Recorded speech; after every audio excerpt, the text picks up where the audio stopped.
Sir, वरिष्ठ साहित्यकार पत्रकार डॉक्टर धर्मवीर भारती जी ने कहा है आपके बारे में, लिखा भी उन्होंने, और आप नियमित रूप से धर्मयुग में लिखते भी थे।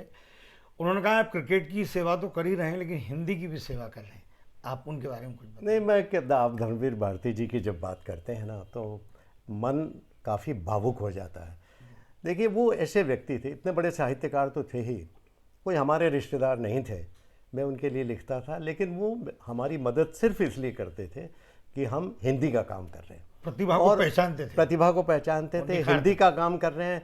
जसदेव सिंह हो या सुशील दोषी हो, उनको इस बात का बड़ा गर्व था कि हिंदी का काम नए क्षेत्र में किया जा रहा है। बहुत अच्छे। तो इसलिए उनको, वो हमेशा हमें प्रोत्साहित करते थे। और मुझे याद है 1979 में मैं जब इंग्लैंड गया था, ओवल टेस्ट मैच की कमेंट्री करके आया, तो लोकप्रियता चरम सीमा पर थी। वो ओवल टेस्ट मैच था भी बड़ा दिलचस्प टेस्ट मैच हुआ था। और वो मैच ड्रॉ हो गया था। 438 रन भारत को चेज़ करने थे, पीछा करना, और उसमें 221 रन सुनील गावस्कर ने बना लिए थे। भारत को 9 रन से रह गया था और मैच ड्रॉ हो गया था।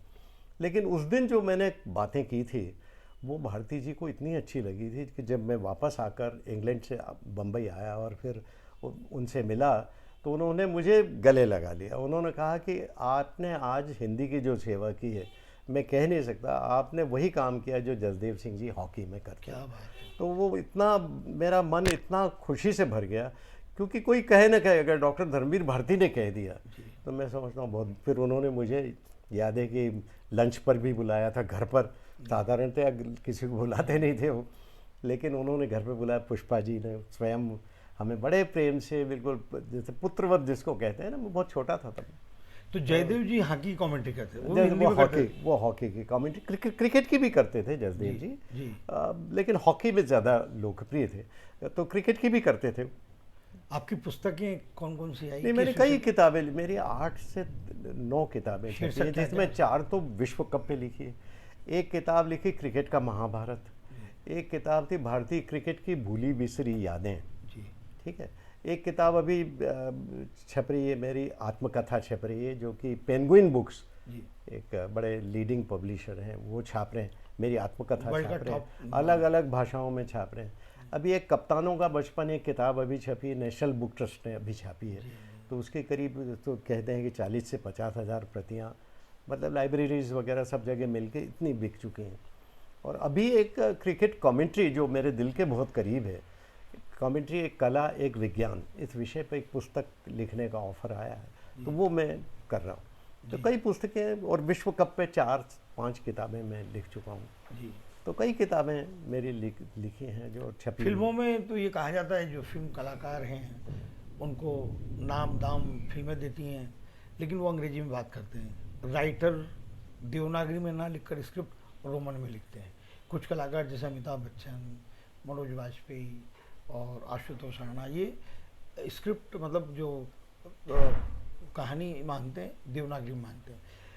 क्या क्रिकेट में भी अपने भारतीय क्रिकेटर पूरी तरह से अंग्रेजी बोलते हैं, हिंदी में बातचीत करते हैं? नहीं, वो बातें तो कुछ मराठी, कुछ आधी हिंदी, आधी अंग्रेज़ी, मतलब बोलचाल की जो भाषा होती है, आपस में जो बातें करते हैं वो तो बोलचाल की भाषा में ही बात करते हैं। लेकिन आपसे जब बातचीत होती है हाँ, तो वो हिंदी अंग्रेजी कंबाइंड रहती है। Combined। मतलब ऐसा नहीं कि अंग्रेजी, क्योंकि ऐसा रहता है अधिकांश क्रिकेटर्स इतने पढ़े लिखे भी नहीं रहते, लेकिन चूंकि विदेशों में जा चुके रहते हैं अंग्रेजी बोल लेते हैं, लेकिन हिंदी और मराठी और ये सब भाषा का इस्तेमाल करते हैं। उनसे कोई आज बड़े क्रिकेटर्स रहते हैं वो विनम्र भी रहते हैं, जैसे सुनील गावस्कर साहब हैं, या ये समझते हैं कि, कहते विराज सिंह डुगरपुर कहते थे कि क्रिकेट को, हिंदी के कारण क्रिकेट को जो लोकप्रियता प्राप्त हुई वो किसी और कारण से नहीं, गली चौराहे मोहल्लों में और घर बैठी गृहिणियों में, पगड़धारी किसानों में अगर क्रिकेट किसी ने फैलाया तो वो हिंदी कमेंट्री ने। और क्रिकेट को हिंदी का शुक्रगुजार होना चाहिए, क्योंकि जिस स्टेज पर आज वो पहुंच गई है वो इसका मुख्य कारण ये है कि हिंदी में बात हो रही है। तो ये प्रस्ताव आपको मिला हिंदी में कमेंट्री के लिए कि आपने स्वयं ने अपना प्रस्ताव दिया चैनल? नहीं, वो तो ये शुरुआत कैसे हुई? शुरुआत यही हुई कि उस समय राष्ट्रभाषा का महत्व समझा गया होगा, तो दिल्ली से इस तरह से आया था फरमान कि अब हर जगह हिंदी में कमेंट्री शुरू करनी है। क्या बात है, तो वाह। उस हिसाब से फिर रणजी ट्रॉफी मैचों की भी तब कमेंट्री होती ये है। कौन से सन की बात है? देखो 1968 के आसपास की बात है। तब अंग्रेजी में कमेंट, देखिए अंग्रेजी चलती थी, टेलीविज़न था नहीं। टेलीविज़न तो 1982 जो एशियाड हुआ उसके बाद ही आया ना बड़े स्केल पे पूरे भारत में। उसके पहले टेलीविज़न, रेडियो आर्टिस्ट मतलब बड़ा सितारा कहा जाता था। आप रेडियो पे एक बार आ गए तो मतलब ही इज रेडियो आर्टिस्ट, ऐसी बात करते थे लोग। मतलब आपको इस दृष्टि से देखते थे जैसे बहुत बड़े आदमी हो, समाज में आपकी प्रतिष्ठा बहुत बढ़ जाती थी। तो ये उस समय की बात है, ये 68 में हुआ। 68 की बात है। तो 68 में ये फरमान आया तो मैं फिर पहुंच गया अपने कमेंट्री करनी। मैं तो लड़का ही था, 19 साल का, मैं इंजीनियरिंग कॉलेज में पढ़ता था और थोड़ा क्रिकेट पे लिखना शुरू कर दिया था। तो मेरी दिलचस्पी हुई कि चलो मैं करता हूँ। मैं अंग्रेज़ी कमेंटेटरों की नकल करता था बचपन में, उसी शैली में वैसे ही उतार चढ़ाव। अरे क्या तो ये सब चीज़ें, उस कारण क्या मेरे को कमेंट्री का एक अंदाज़ था। लेकिन जब हिंदी में करने को कहा तो फिर थोड़ा मुश्किल काम था, लेकिन वो किया क्योंकि भाषा तैयार नहीं थी। और मैं शुक्रगुजार हूँ कि भाषा तैयार नहीं थी। अगर भाषा तैयार होती तो शायद मैं नकल करने लग जाता। नकल करने आपकी नहीं शैली थी, शैली नहीं हो हमारी पाती जो है। शैली आज बनी है, जिसके आज अधिकांश लोग उसी हिसाब से अनुसरण करते हैं उसका। अनुसरण करते हैं, तो वो शायद नहीं होती। तो ईश्वर कई बार अभावों में भी आपको कुछ न कुछ वरदान दे देता है। तो आने वाली पीढ़ी के लिए जो नए कमेंटेटर हैं उनके लिए, हिंदी में जो कमेंट्री करें उनके लिए क्या एक संदेश देना नहीं, मैं तो ये कहना चाहता हूँ, पहली बात तो मौलिकता रखिए, बहुत किसी की नकल मत करिए। एक मौलिक शैली ईजाद करेंगे तो अपनी पहचान स्थापित करेंगे और लोग कहेंगे कि ये कमेंटेटर। जैसे आज जसदेव सिंह या मैं भी कोई कमेंट्री करता था, तो उसके 2 वाक्य भी बोलूं तो लोगों को पता लग जाता था कि ये सुशील दोषी बोल रहे हैं या ये जसदेव सिंह बोल रहे हैं। ये पहचान स्थापित होनी चाहिए। अब जैसे ऑस्ट्रेलिया में एलन मैकगिलवरी नाम के बहुत बड़े कमेंटेटर्स थे, या फिर इंग्लैंड में जॉन ऑर्लट, इनकी कमेंट्री मतलब इनका एक वाक्य सुनो और आप कह सकते थे कि ये जॉन ऑर्लट बोल रहे हैं, ये एलन मैकगिलवरी बोल रहे हैं। ऐसी आकाशवाणी की भी एक पहचान हो तो अच्छा, कि ये भाई सुशील दोषी, आकाशवाणी की ये हमारे मुख्य कमेंटेटर्स हैं और इनकी आवाज़ सब पहचानते हैं। तो ये जो जब होना शुरू हो, उसके लिए मौलिकता की बड़ी ज़रूरत है। मौलिकता, हिंदी का अच्छा ज्ञान, हिंदी भाषा के प्रति सम्मान, खेलकूद का अच्छा ज्ञान, तकनीकी पहलुओं का ज्ञान, कम शब्दों में ज़्यादा व्यक्त करने की कला, ये सब चीज़ें आपको आनी चाहिए। देखिए लोग बहुत बोलते हैं लेकिन उससे सार नहीं निकलता। तो कहते हैं ना इकोनॉमी ऑफ वर्ड्स, कि जैसे हमारे पास पैसे कम हो और चीज़ें ज़्यादा खरीदनी हो तो हर रुपये की आप कीमत समझते हैं।